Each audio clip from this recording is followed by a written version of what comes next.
way to go. I'm like 2 minutes into a 3-hour run. I started running again. Talk real estate and running. Let's do it.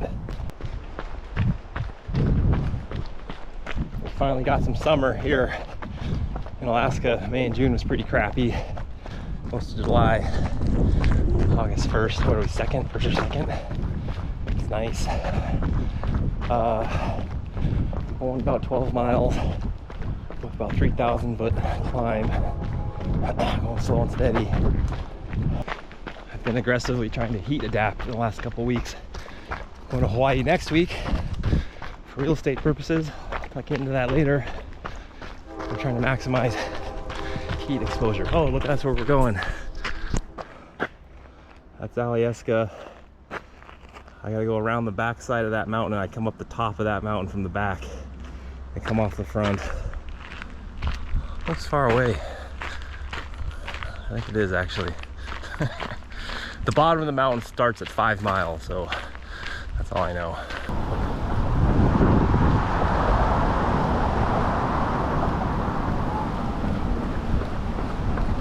So the Girdwood real estate market is pretty tight, you could say. There's no raw lots right now and 3 houses. One of the houses at 1.1, there's one for 1.3 and 1.5. So I guess the average house on the market would be 1.3, which is ridiculous. Or is it? You know, you could have bought a lot back here in the 70s for 20 grand. There's always this chasing the price. And right now, there's this average. But what's it gonna be in 20 years? This will be cheap here in 20 years. You know, looking back, 1.3 will be cheap. And that's how it goes.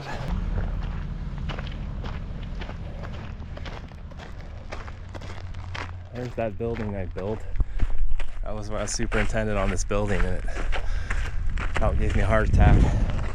But lots of valuable experience. Where it all seems pretty easy ever since that. That was freaking brutal, which brings me back to the making the running being the hardest part of your day. That was the hardest job I've ever done. Oh, that's pretty nice. Anyway, that was the hardest job I've done, really, in terms of brain thinking, coordination. This all seems simple ever since then. So how did I leverage my way into this market? We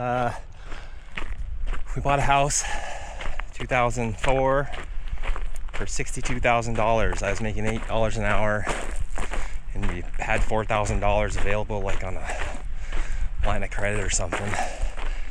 And then that was the down payment. Bought a house. A year and a half later, we sold it for $127,000. The owners then turned around and sold it again a year later for $154,000.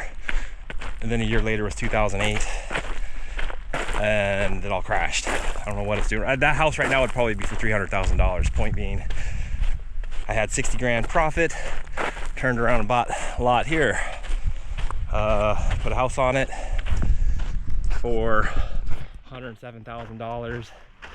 Basically, my hack, my real estate hack has been the willingness to live in a freaking RV in a swamp and go shit at the Tesoro and whatnot.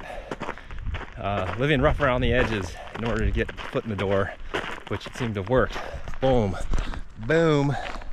Pulled a mortgage off the house 5 years ago, bought this land in Hawaii. I'm putting a house on it. My plan, how I'm gonna leverage up and out. I better get up and off the valley floor though before I get into it. Look, we're coming around the corner. There's, remember that mountain I pointed at? There it is, but now we're coming around the backside. I go up this face, top out. So to be clear, Girdwood's real estate's pretty strong market because of this goddamn ski hill, which I love. There's North Face. You guys remember that? Around the day. Been up there quite a lot. We're going there right now. An hour in. It's about moving slow. I started running. I took a nice break the early part of the summer, first half. I've been training hard the last 7 years. And then this summer I was like, wait a minute, I just need a little reassessment on what I'm doing. So it was good, because usually by this time of the year you're reaching burnout, like holy shit, you know, running hard, racing hard. By August you're like, oh my god, this year I'm feeling fresh, as I'm pre-training for training, going to Hawaii here next week, as I'd mentioned, for real estate purposes. But I'm also going to squeeze in a nice 3-week training block. Heat adaptation. Ooh, love it. Why am I going to Hawaii? Oh yeah, to finish this house. Whew, we'll get to it. I got to get up this hill here. Going up that way. There's North Face. For all you run of the day fans, Christmas, the Knuckles, tram. Pretty freaking awesome playground, if you ask me. I'm gonna finish this house in Hawaii, and it'll be about 150,000 bucks to do that in the end. And I'm about 59,000 left, and I have 52,000 in expenses based on my budget. When it's done, I will then owe 100 grand on the HELOC.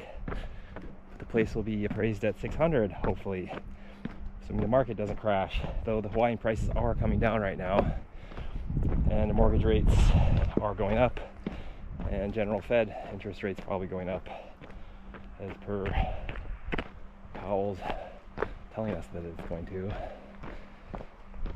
So I'm not sure. This is the question I have for myself is, okay, so this house is done. My plan was to pull a $300,000 mortgage off it, or $350,000, pay off the 100, have $250 ready to go. And then do I either go buy another lot for 50 and just dive straight into another house, which is my plan A.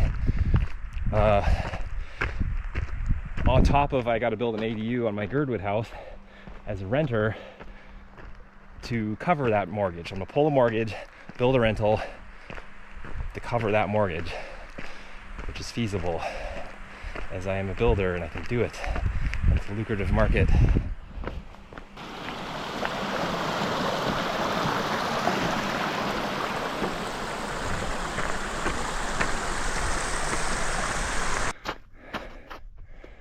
So this spring, this whole thing slid out like wall to wall, terminal destruction, and blazed down all the way to the hotel.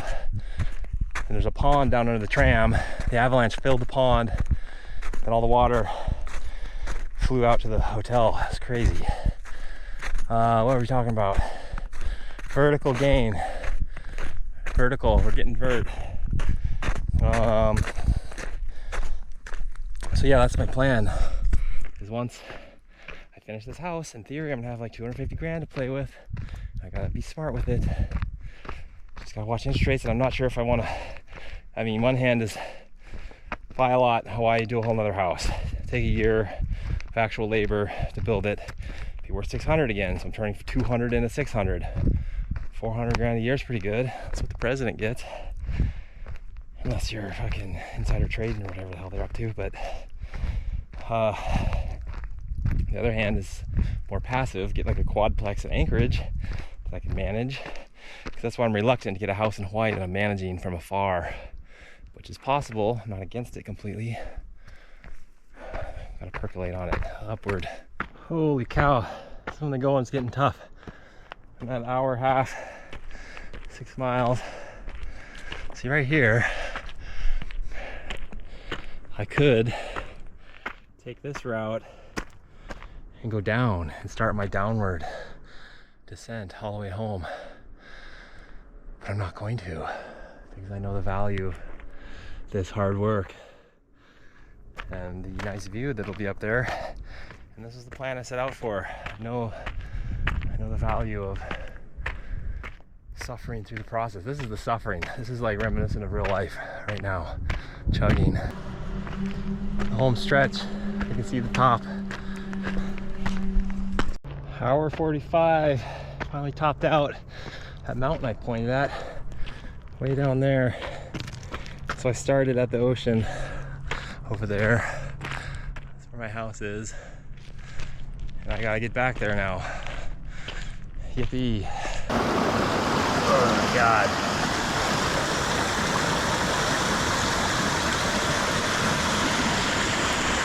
We've got 5 miles to go. Another 1.5 miles downhill, then 3 miles on the flats. Let's do it. Oh my God. Alyeska, that's the place. Wow. Now for the hard part, the last 3 miles on pavement all the way home. But it's about a matter of setting out on a plan and following through, because I could have bailed up there and come out early. I could actually call for a ride right now if I really wanted. I could stand here and wait for the shuttle if I really wanted. I'm not gonna do it. All right, let's finish this.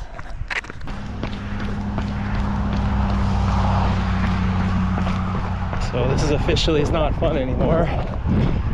At 2 hours 40 minutes. All you can do is focus on form, not collapsing. Stay peppy, try and keep pep in that step. Oh yeah, 220 pounds. Try and stay peppy. Wow. 2 hours 50 minutes. I was trying to break 3. That was good. Oh my God, I'm seriously beat. Did I mention I worked all day first before doing that? Construction, framing, that was good. Well, I'm destroyed. Thanks for watching. Nothing left to say. I am so hungry though, that's all I know.